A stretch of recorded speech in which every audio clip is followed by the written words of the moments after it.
दिल तोड़ के तू चल जाइबू का। मौसम के जैसे तू बदल जाइबू का जानू। दिल तोड़ के तू चल जाइबू का जानू। दिल तोड़ के तू चल जाइबू का।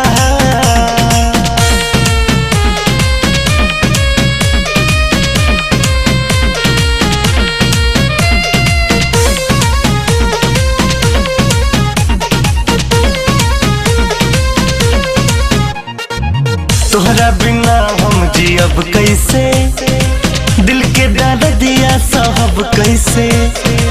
जेकरा के जान हम मानीला बेवफाओं के कहब कैसे। हमारा रंगना के चान तू ही, एह पगला के पहचान तू ही। दिल से दीवाना के निकल जाइबू का जानू। दिल तोड़ के तू चल जाइबू का जानू। दिल तोड़ के तू चल जाइबू का।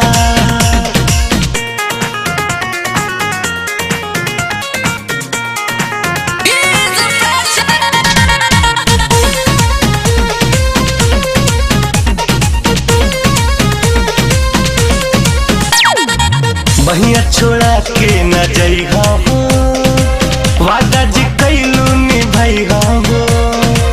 पंकज रितेश के कसम बाटे है, प्यार में दाग न लगइहा हो। देखी के फरेब जमाना, तोहरा से पूछे दीवाना। ओ देखल सपनमा कुली कुचल जाइबू का जानू।